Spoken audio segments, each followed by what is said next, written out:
I'm Jason Sipe, and this is the Indiana Libertarian Update for the week of January 23rd, 2017. We leave the familiar confines of Indiana for this week's update interview. We're joined Larry Sharpe in New York City in just a few minutes.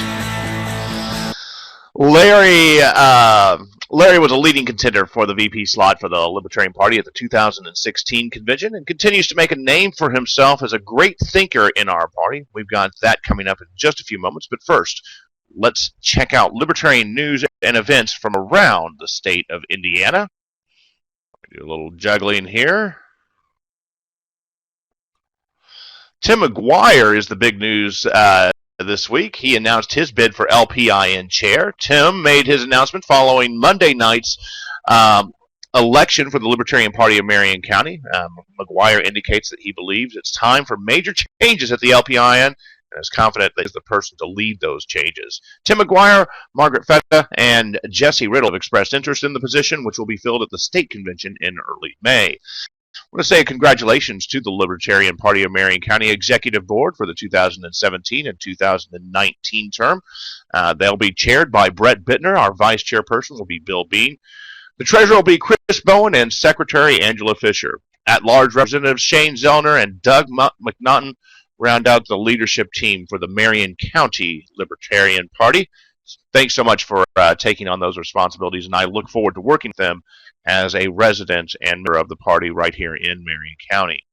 Okay, for those of you who are wanting to help support the Hoosier Veterans for Medical Cannabis, they're going to be having an Indiana Veterans Legislative Day. They're going to have a display table along with other veterans organizations throughout the state. They're going to be meeting with legislators to discuss issues that are forthcoming and important, such as access to medical cannabis for Hoosier veterans in the 2017 session. Boone County Libertarians, you're going to be having your January meetup. That's going to be happening on Monday of next week. That happens, or excuse me, that is Monday tonight, the night that we release this. Books and Brews in Zionsville. That's the place. It kicks off at 6:30 p.m. Books and Brews in Zionsville, January meetup for all you folks out by Lebanon, Zionsville, and on the northwest portion of central Indiana. All right. The Libertarian Party of Bartholomew County down in Columbus, you're going to be having your Liberty Chat and Beverages event. That's going to be happening on Wednesday of this week from 6 p.m. till 9 p.m. That happens at Powerhouse Brewing Company right there in Columbus, Indiana. So that looks like that's going to be a good time with the Libertarian Party of Bartholomew County.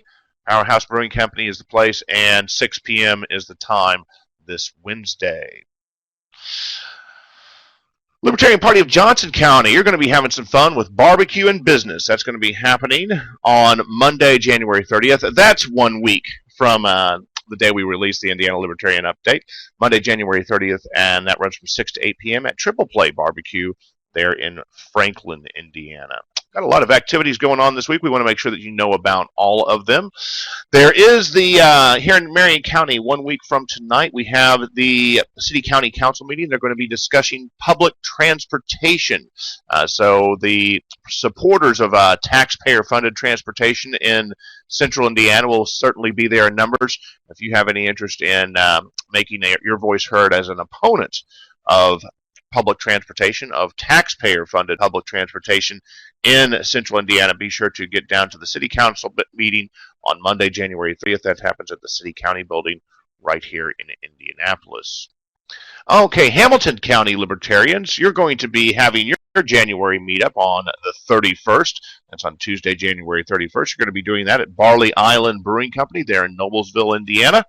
That kicks off at 6:30 p.m., and I like the fact that they don't have an end time. So kick back and get ready to have some fun with the Hamilton County Libertarians on January 31st. The LPIN, one more thing before we get into that. Cannabis legalization town hall meeting. That's going to be happening at the State House on Thursday, February 9th. That runs from noon to 2. This is going to be hosted by Karen Talion, and our friends over at the Higher Fellowship are helping organize this event. It's not likely, but it is possible we may actually see some action on medical cannabis at the State House this year. Now, The LPIN State Central Committee will meet on Saturday, February 18th at 10 a.m. at the Antelope Club. Not sure exactly what's on the agenda for the meeting, but all LPIN meetings are open to the public, and you are encouraged to attend if you want to learn more about what happens at the state level of libertarian leadership. It is a few months away yet, but it's not too early to pencil in May 5th through the 7th for the 2017 LPI State Convention. We expect a contested race for state chair, and many of the decisions made at this convention will determine the direction of libertarian politics in Indiana for the next several years. The event is scheduled for the Tropicana Executive Conference Center, and we promise to get Rodney Binker on the update to discuss the details as soon as they are forthcoming. I did hear from Rodney this week. I understand things are set in stone. We did not have time to get him in this week, but we're going to try to get him in, even if it's just for a couple of quick minutes on the upcoming episode of the Indiana Libertarian Update. Now, as promised, let's hear from Larry Sharpe. Well, hello there. Thanks so much for joining us today. I am very honored to have Mr. Larry Sharpe with us today. If you're not familiar with Larry, I first became aware of him back in 2016 during the Libertarian National Convention when he made a very spirited and vigorous run for the vice president's position on the ticket, and I first became aware of him there. Over the last several months, I've been following him on Facebook, and I have found him to be one of the more reasonable, one of the more rational, and one of the larger minds of the libertarian movement at the national level. By way of introduction, if you aren't familiar with Larry, he has done many things. He has been a Marine. He currently works in several consulting capacities.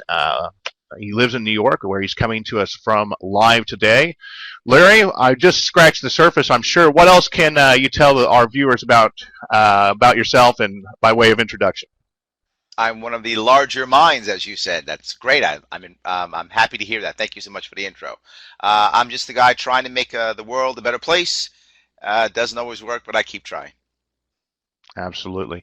Well, for those of us in Indiana, sometimes we're a little overwhelmed when we try to consider what's happening at the national level. Just by way of a snapshot, what is going on at the national level as we prepare for another year here at the Libertarian Party? Yeah, the most important thing for you to think about in a local level is to not be that concerned with national. And that may sound a bit crazy, almost counterintuitive. I am on the LNC. I'm a member of the National Party. But the most important thing here is for us locally to just get better. And what I mean by that is I don't want us to focus on 2020 right now. I want us to focus on 2017, 2018, 2019 right now. If you've got a local election coming up this year, let's get involved. If not 2018, let's get involved. If it is possible for you to run, please run. But not everybody can. I get that. If you can't run, help out, get involved. The most important thing for us to take, the biggest lesson for us to take from 2016 is that better communication, better connection, better ground game could have gotten us better results. No matter who Absolutely. Our candidates are, better ground game, better communication can get us better results. We spend a lot of time talking to each other. We got to get out there and talk to others. So the more we can get out there and talk, the better off we can be. Look, the National is trying its best to do what it can also. I'm sure your state is trying to do the best it can. But the panacea, the cure-all, everything that makes everything better is a couple of local wins. If we can get some local wins, that's what matters more than anything else. So my focus would be on that if I were you. Absolutely. Now, one of the things we've seen here in Marion County, in Indianapolis, and elsewhere throughout the state of Indiana is a lot of interest that we achieved in 2016. We are kind of riding on a bit of a wave of new interest. Do you have any thoughts on how to capitalize on this groundswell that we saw in 2016 and make sure we don't lose them and have to rebuild that for whether it be 2018, 19, or whenever? Yeah, one of the most important things to remember here is when it came to 2016, what we did not do very well is we didn't do basically in the market, we call it cross-marketing. We didn't cross-market very well at all. And we haven't in the past. We've been bad at it as a party. If I'm running, it's all about me and about me only. I need us to be running about us. The few times that I was lucky enough to get into the press, each time I got into the press, I always talked about down ticket. I brought up other people running, that we are bigger than just one or two people running. There are other people in a party. We're a big party. We're doing things. When you're out there talking to people, when you're out there in the press talking to your friends, don't just say things like, Gary Johnson was great, or Gary Johnson was bad, or Gary Johnson this. I'm happy Gary Johnson was out there. Awesome, great. But there were a lot of other people out there too. Bring those people up. Tell people other people are running. If you're considering running, talk about that. If you're helping someone, talk about that. People have to think we're not just one guy. There are people who still think, the Green Party is only, Ralph Nader, and that's all the Green Party is. Well, we're going to have that problem. If we don't fix this, everyone's going to think that the Libertarian Party is just Gary Johnson. We have to make sure that does not happen this year, 2018, that it's more than just him. It's a bunch of people. Absolutely. We saw some really impressive campaigns here in the state of Indiana in 2016, and we're trying to capitalize and keep those people active in the party and reaching the public through things like letters to the editor, although we have very few opportunities for elections in Indiana in 2017, the way our cycle works. We're trying to keep those names out there. Now, one of the great debates we have at the local level, and I've vacillated on this issue myself, and I kind of see both perspectives.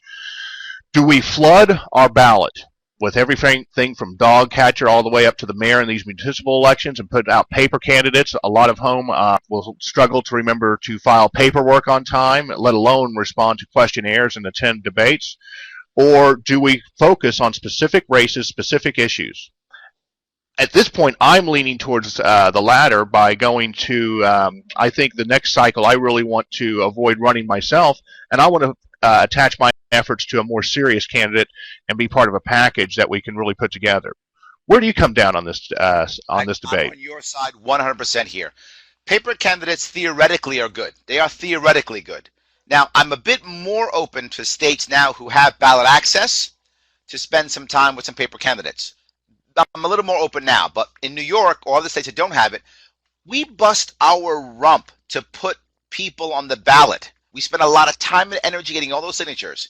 And for someone to sit home and not campaign, no, it's an insult. It wastes our time and energy. If you've got easy ballot access, I'm more open to putting some paper candidates out there. But if you're in a state where you've got to get out there and hustle and get signatures, put someone out there who's going to campaign. I don't have to have someone who's going to win. I would love everybody to win. That'd be awesome. But if you're not going to get out there and campaign and go to those, school boards and go to those local local debates and not get out there and shake hands and kiss babies, if you're not going to do that, don't have our volunteers who volunteer their time and energy go out there and get signatures for someone who's going to sit home. It's not worth it. It just is not. Unless, again, of course, you have ballot access and you can pop on with 5 signatures. I'm okay with that. New York is not that way. I only want people who are going to actually run and get out there and meet people. Look, if you shake hands and kiss babies, at least every day, every couple of days you're out there doing it, you've got a shot at getting something viral. You've got a shot at some local newspaper, some local TV station picking you up and getting you out there and them seeing an L by your name. That's what I want to see. So I'm with you. I think if you can find people who aren't even the best candidates, but who are prepared to get out there and hustle, I'm okay with that. I can train someone. There's enough stuff out there for people to notice and learn how to get better. I can train someone, or someone can learn how to be a better speaker, how to talk about the issues better. But if they don't want to get out there, if there's no hustle in them, no fire in the belly, who cares? Yeah. Well, and so many times what we see is we get a handful of, we get many people who agree to fill out the paperwork. And Indiana is one of those states. We are very fortunate through the work of people, a decade or more ago, that we have relatively easy access here in the state of Indiana. It's a matter of filling out some paperwork, really. And what we see sometimes, though, is that we have the people who are really gung-ho to run, and they want to run separate. They want to run their own thing, and as a result, instead of really combining forces, we see a lot of people burn themselves out and beat themselves up in a very short run at libertarianism. Well, this is the second piece that we have to be concerned about here, and that is being a candidate or running a campaign is not just about you hustling. It's about you leading your team. Now, if you're a candidate and you lead well, and you know you lead well, awesome, lead your team. Make sure your volunteers are doing what they're supposed to be doing. You can't do it all yourself. Make sure people are supporting you. If you know you're not good at that, find a campaign manager who is. Not everyone can organize and can also speak and can do everything together with different personalities. Who knows who does what well? I'm asking you, if you're hearing this podcast, if you're watching this, think to yourself, are you that good organizer? If you know you're not, find someone who is. If you know you are, awesome, go out and do that. It doesn't matter. I can't have one individual thinking I've got to put together all the stamps, lick all the envelopes, talk to every person, post everything out myself on Facebook. If you're doing that, stop. If you can't get volunteers now to go out there and do it for you, how are you going to be a good campaigner? How are you going to win? Government is about moving people to do stuff for you. That's what it's about. If you can't get people to do that, you're wasting your time. Get people to do stuff for you. If you can't motivate them or inspire them to do it for you, what are you doing? Find someone who can. Support someone. So I don't want you getting burned out. But I'll go one step further. If I can get 2 or 3 or 4 people to actually go out there and wind up running with me, meaning on my ticket, running with me on my slate, now every time one person gets out, someone else gets out. And again, the idea in today's world is you got to go viral, right? You've got to be able to get something that goes viral, whatever that is. The more chances you have out there, the better shot you have of something going viral. If your name's on it, you got a shot. So I get your point completely. This is about leadership. This is not just about I know the issues. And here's one of the biggest problems we have, and you mentioned the idea of having a debate. I don't want us to have debates, and I mean internally, and even with people outside. Debates for debate stage, awesome. But unless we're on debate stage, no debates. We only have discussions. There is a debate. A debate, there's a winner and a loser. I don't want a winner and a loser. I want discussion. I want people talking about the issues, talking about what matters to them. But this is a second part to this. I don't want us debating about the Libertarian Party. Debate about how it affects others. The focus of the discussion should not be on whether I'm libertarian enough or is the idea good enough. The focus of the discussion must be on how does this affect that individual, the person who I want to vote, the person who I want to see me as valuable. Focus on them first and then move on. Okay, I'm going to jump into this question. I might regret it, but you kind of really touch on one of the grand discussions libertarian is, because I agree with you. I think this is something I really try to avoid this, but it seems like in the aftermath of the 2016 election cycle, the divisiveness we saw leading up to the election seems to be getting worse. Whether it be online or in other forums, we see divisions and people identifying themselves into smaller subsets of libertarianism. I personally can't stand it. I've always been a big tenter, and I really try to appreciate a lot of different perspectives on what libertarianism is. Any thoughts on how we can resolve this, or a best path to move forward and beyond this this divisiveness? Well, let me take their side for a moment. It's really hard to stay cohesive as a team when there is defeat after defeat after defeat after defeat after defeat. It's hard. I mean, we're just humans. We're consistently losing. How do you keep your team together? It takes a serious force of personality to keep your team together through so many defeats. I get it. People want to jump ship. People want to go someplace else. I understand.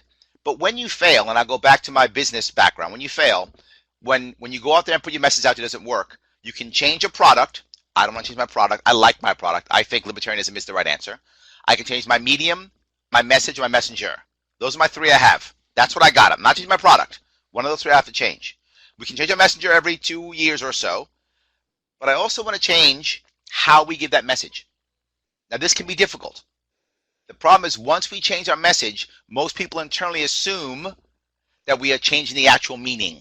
And that's a problem, right? Because I'm afraid. I'm going to sell out. That's my big worry, right? So to realize that it's okay to talk in a way that brings people in without changing our actual core meaning or value. That's the first to understand. If we are concerned about staying pure, and many people are, we are never going to win. But the people who want to be pure are never going to hear me say that. They're going to be listening now thinking I'm stupid or I don't get it or whatever, and I'm okay with them. Here is the answer. It's going to sound crazy. Don't worry about it. Don't worry about it. If somebody wants to say you're not pure enough, go, okay, I don't have to fight them. There's no need. Okay. I lose nothing by going, okay, I'm not pure enough. No worries. I still love you. There's no Well, worry there. No one loses anything. But let me go one step further if I could. We're having arguments based upon an idea of, am I more or less like you? We are so far from a libertarian state. It's embarrassing how far we are.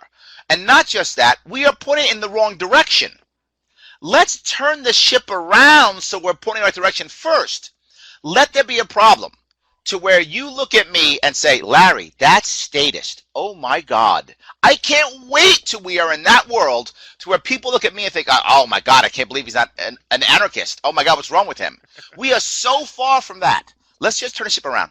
So if people want to get divisive, angry, upset, I want you to be more understanding of them off the bat and not attack back. Someone has to not attack. Someone has to stop the fight. Let it be you.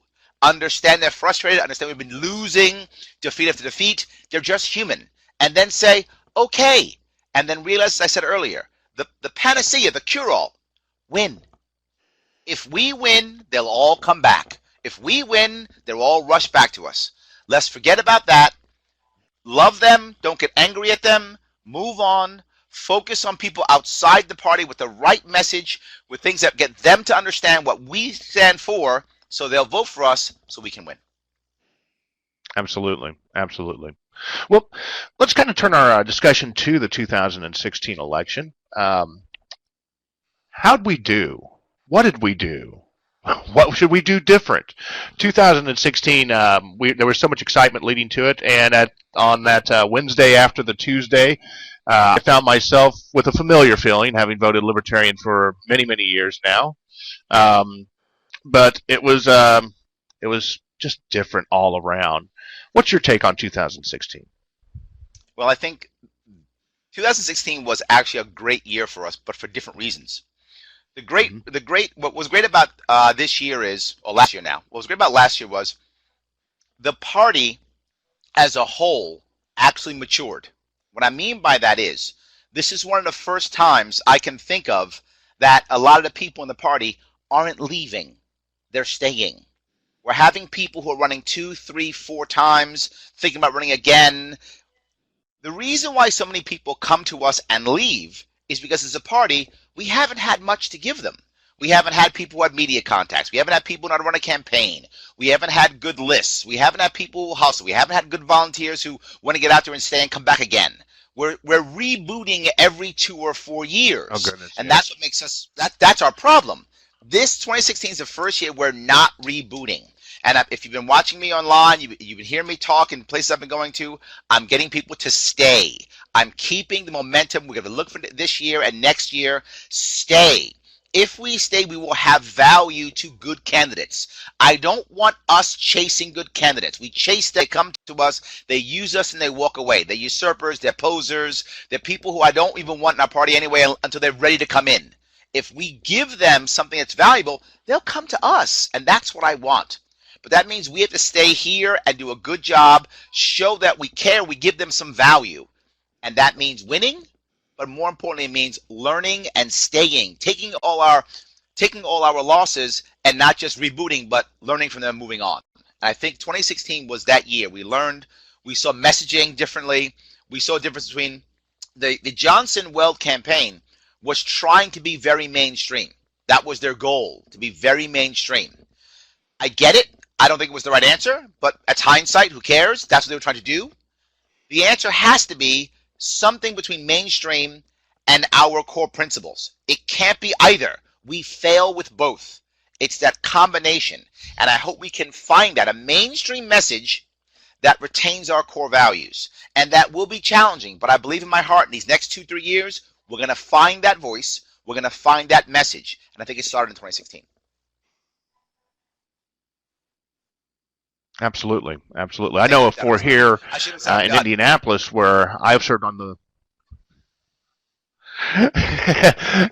here in Indianapolis, we've seen a dramatic increase in numbers, and that's true throughout the state. I think the most exciting thing, though, is last night we had our election on Monday for our county executive committee, our board, and It was a complete regime change. Now, to this point, a lot of the officers were like myself. It was our third, and some people their fourth term. We were suffering from a lot of burnout. But not only did we see the people, did we see people come out over the last year and a half, 2 years, but we saw them stay, and they're even assuming leadership roles, and it allows people like myself to do things like this, the Indiana Libertarian Update, to help build that message. When it comes to issues, and as far as finding that voice, do you think it is better to find larger popular issues or more specialized issues? And let me kind of give you an example. Here in Indiana, education choice might be a larger issue that many people here in our relatively conservative state will advocate for school choice. Now, where we find a more friendly audience towards libertarianism is cannabis legalization, which is popular, but not as popular as school choice. The kind of counterculture aspect of some of the cannabis legalization movement, they identify more with libertarians. And I've seen just in my own experience, if I go to an event talking about libertarianism, I'm going to get a lot better response at the First Church of Cannabis on the South Side as opposed to a homeschooling group. Well, let me Should go we back be to my targeting focus. specialized issues or larger Yeah. issues? As a general rule, unless your audience is very friendly to libertarianism, I don't want to talk necessarily about that at all. What I want to talk about is the issue that affects them, whatever that is. Now, it may be better or easier to speak about cannabis, but is that a hot button issue that will get votes? If they'll go, oh, I like weed, but I'm not voting on it, I'm wasting my time. I want to find the issue that's going to get someone to go, maybe I should put that lever for an L. That's the issue. So I want to ask them, what do they need? What's going on? I want to guess if I don't know. If I'm part of the community, I should have an idea. If it's school choice, I don't want to talk about school choice. What I want to say is things like, are you happy with your kids' schooling right now? That's how I want to begin the entire conversation. And with people raising their hands, no, I'm not. Yes, I am. Great. What do you like? What do you don't like? Wouldn't it be better if you could? How about this idea? And when they say, yeah, wow, I could have more choice. I could do that. Yeah. You said, great. That's what our party is about. Our party is about choice and opportunity. Choice and opportunity for you. Choice and opportunity for your children. That's what we're about. I don't want to start talking about the NAP or talking about, how we started in 1971. Who cares? They don't care about that. When they care about that, they'll go online, they'll read it. But until they want to go online and read it, they want to know about their own kids. And then they'll ask you questions. Well, what about this? What about that? And when they ask you questions, now we're winning. Now have discussion. Now back and forth. And of course, they're going to do things like they always do. Well, you libertarians, you want us all too. You libertarians, you want us to die in the streets. You libertarians don't want any kids to get educated. They always go there. And when they do, all I'm asking you is one thing. Don't get angry. That's it. Just don't get angry. If you get angry, you will validate every bad thing they think about us. So please don't get angry. Even when you've heard it for the 6th and 7th and 10th time, don't get angry. Just go, okay, I'm glad you asked that question. Let me explain what that means. What that means is, I don't need you to be an anarchist. What I need you to realize is, if you want to be an anarchist, that's awesome. But if you don't want to be, that's awesome too.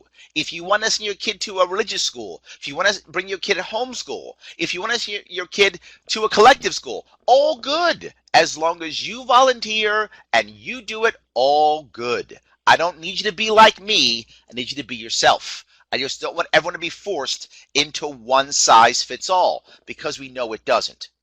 All of a sudden now that type of message goes, oh yeah, one size doesn't fit all. I would like to do this with my kid.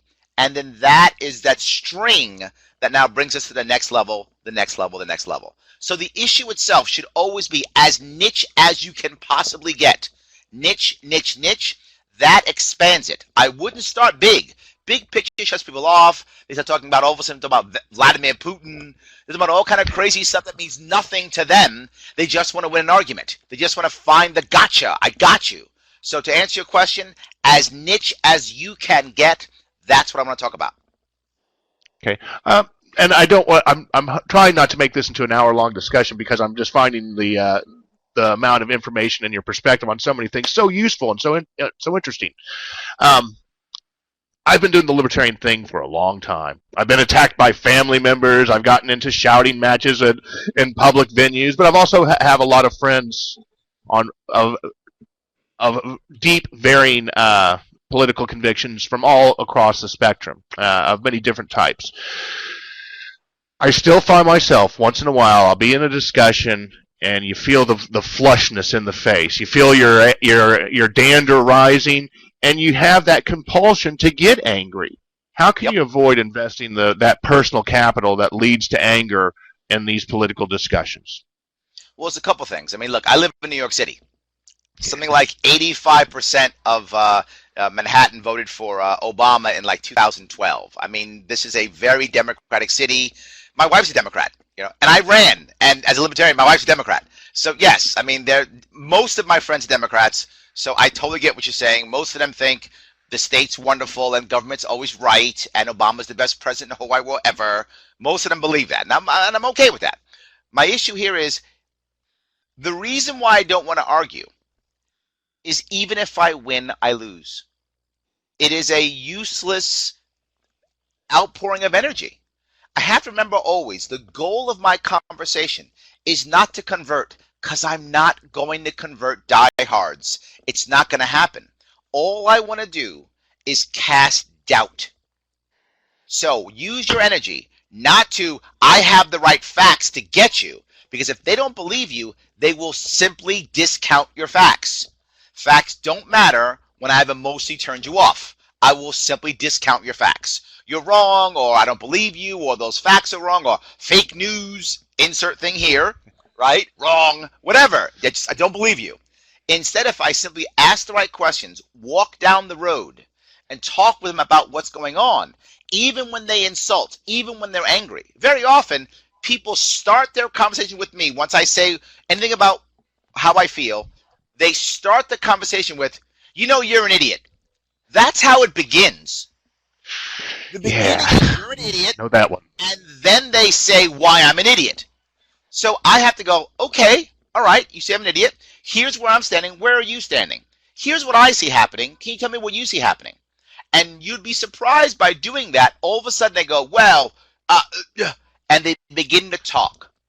If someone insults you and you just talk to them through an insult, you'd be amazed how much respect they'll gain from you.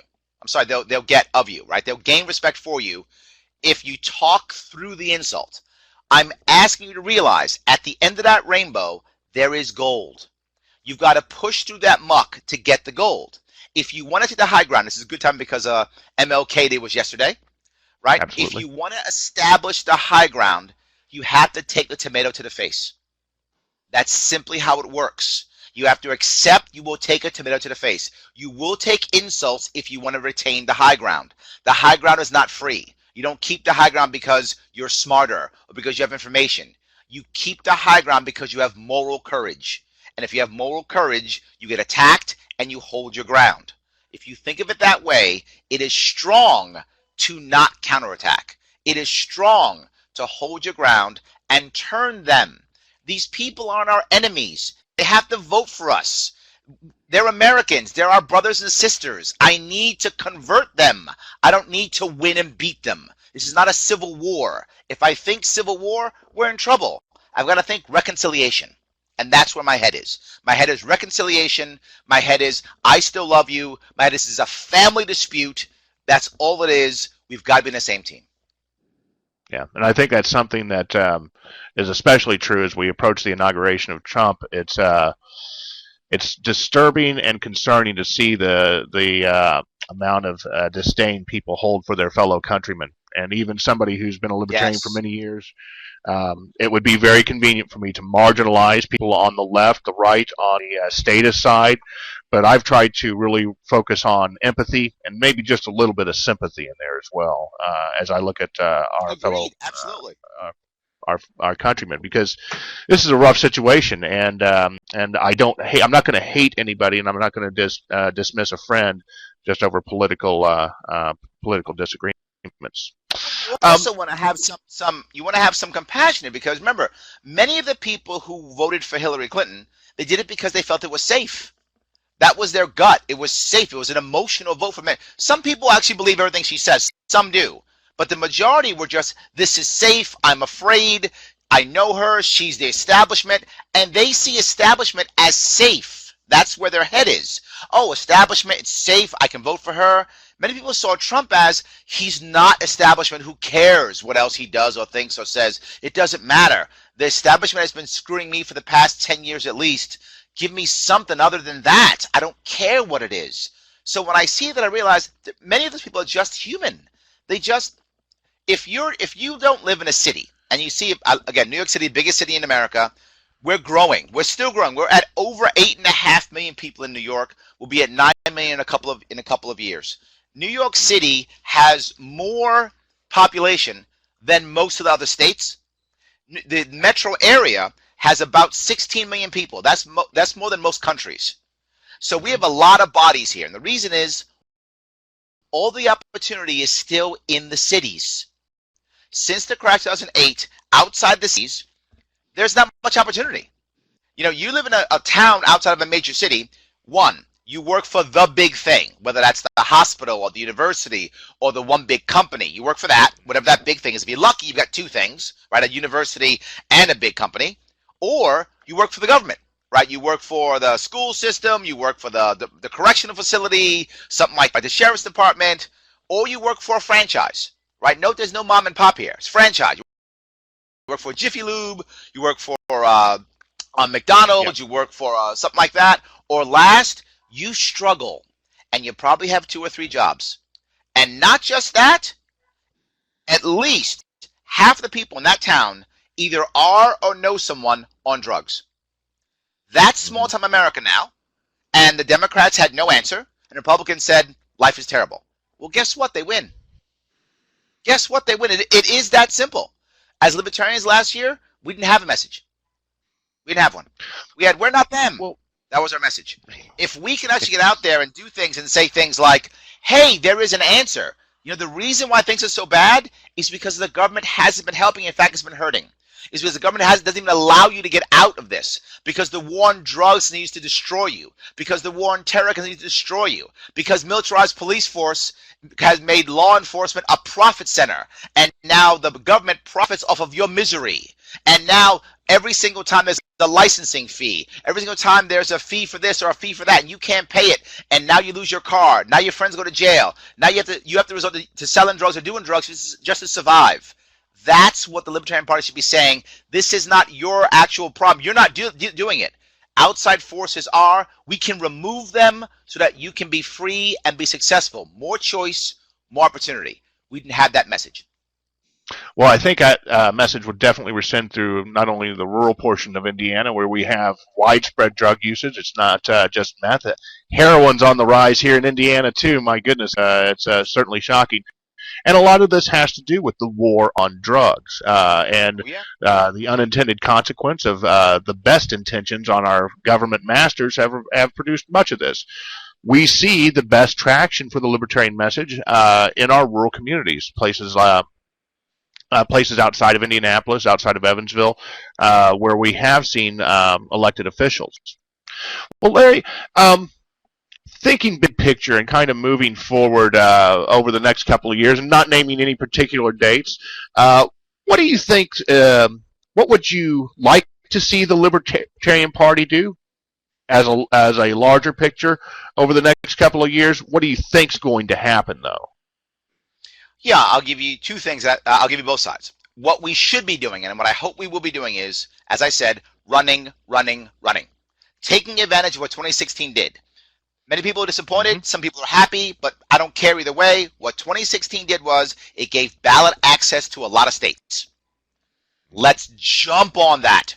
Run. Anyone who can run. If you can't, help. Get out there. Number 1, get better at shaking hands and kissing babies. Get better at organizing campaigns. Get better at meeting people and going to the right places. Get media contacts so that when it's an issue or concern, they call you up. That's what we should be doing. If we do that, in the next 2 years, we're going to have some victories. We're going to have people in office with L's. It'll probably be only state level, probably in 2018. I'm hoping past that. I'd love to see a governor or come in a senator. That would be amazing. The odds are it will be at the state level. And that's the first step, because once we get some L's in the state level, we can actually start some coalition government. And when we see coalition government, meaning L's and R's connecting on certain things, L's and D's connecting on others. When we see that moving forward, that will be what we will use to show the rest of the country this can work. This can work. Look, stuff can get done with 3 parties in an actual legislation. It can work. Legislature, it can work. If we do that, now we have some victories. 2020, what I want us to focus on, 2018, 2020, focus on whoever's at the top of that ticket. Focus not on winning, and this is going to sound crazy, but I don't want you to focus on winning. I want you to focus on down ticket. Focus on down ticket. If you're running at a high level, highest on that ticket, every time you get in the press, every time you're out in front of somebody, talk about the down ticket.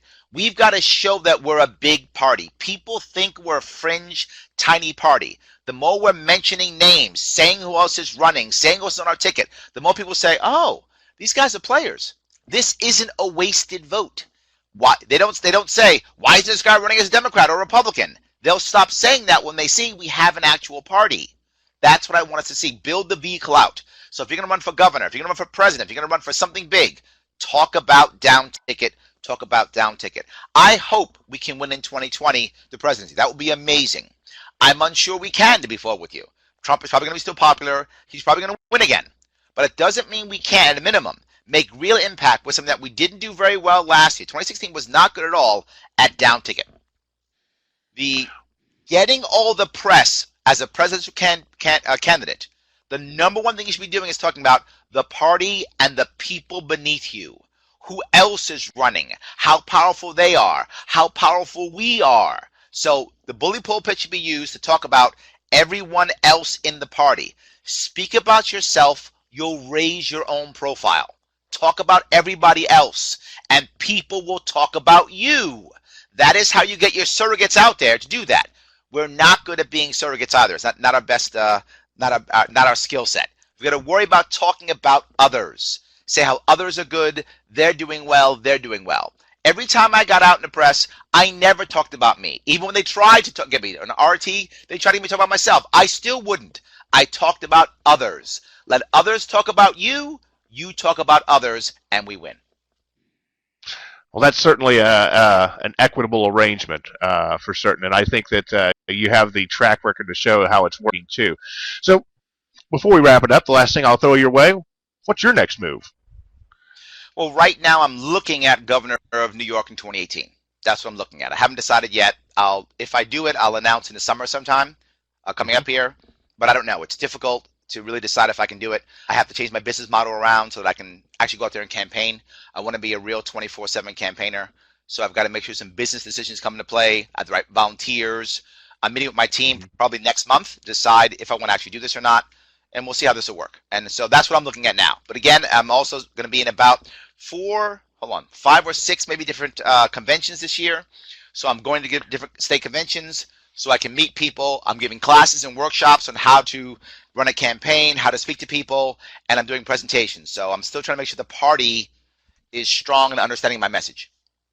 Absolutely. Well, it seems that whatever endeavor you choose, you're going to continue to make a strong impact. If people want to keep tabs on you, possibly see you at one of these conventions or participate in one of your training sessions, what's the best way for them to learn more and keep track with you? Always go to the Facebook page, Larry Sharpe, Libertarian. All my events are on there. Not just that, where I'm going to be speaking is going to be on there. Videos on there.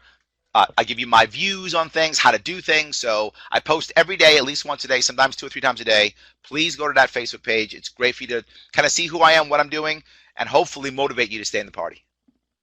Absolutely. Well, Larry, thanks so much for taking the time to join us today on Indiana Libertarian Update. We look forward to having you on in the future sometime. And if we can ever return the favor, please be in touch. Thank you. Well, there it was. What a great interview we had with Mr. Larry Sharpe. Very interesting things, and I think he has some very sage advice for us here in the state of Indiana on how to win and how to actually get on the ticket here in Indiana. Okay, let's go ahead and get a couple things together as we wrap things up.